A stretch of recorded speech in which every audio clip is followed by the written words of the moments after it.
Hello, what's up, everyone? It's your boy Criminal Don. Today I'm going to be showing you guys how to score floaters or teardrops in NBA 2K21.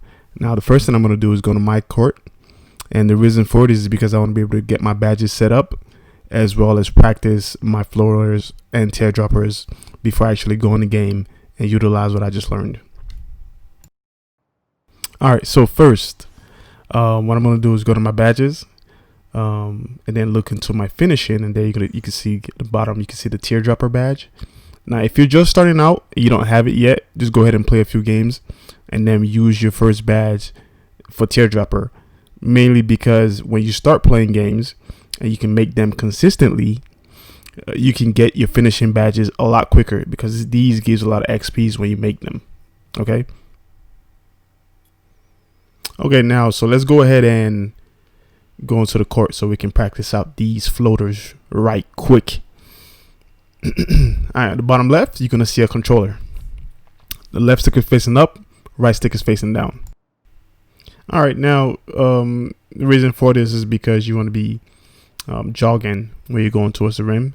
You don't want to have your hands on right trigger, because if you do have your hands on right trigger, you're gonna either pull up if you try to do this, or you're going to run towards the rim and do a layup or a dunk. So you want to make sure your hand is off of right trigger when you're trying to attempt a floater. You're going to see me running towards the rim from different angles, and that's because you're not going to always get the middle path open for an easy floater, right? So you want to practice your floaters coming from the right side, the left side, and the middle, so that in game, depending on the situation, you can just go ahead and pull off a floater. Now, when you're doing this, your left stick should be towards the rim.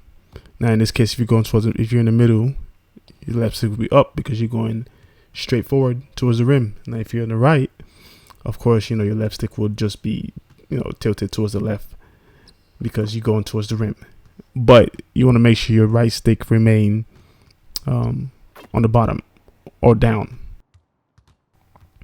All right, so let's make sure you're going towards the rim and you're holding the right stick down, and you want to make sure you're in the painted area because it's not going to let you attempt a floater where you're outside the perimeter.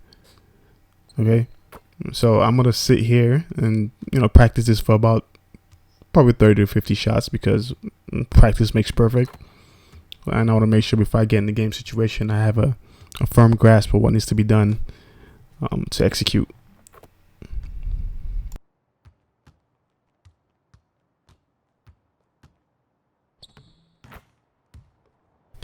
All right, so the next clip is going to be in my career, and I'm going to be pulling this off in game so you can see the different angles with which I'm going to attempt a floater.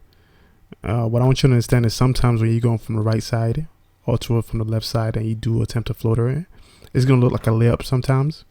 But if you do have your drop or your floater badge on, it's going to pop up saying that that was a floater, or confirming that it was a floater. So you see the situation right here. I got the ball right in the middle and I scored a left-handed floater. Another one is when we're going on a fast break. Driving from the left because of the right on the middle was taken, and I scored a left-handed floater. Very simple, very straightforward. And this third and final clip, you're gonna see I stopped my man from scoring, and then I was gonna rush in, but then I realized that it was kind of packed, so I needed to open some space up. So I went back, called for a screen, and then shoot a floater going into the painted area. It was a nice high floater. It makes it impossible for my opponent to get it. It's just that simple, guys. It's just that simple.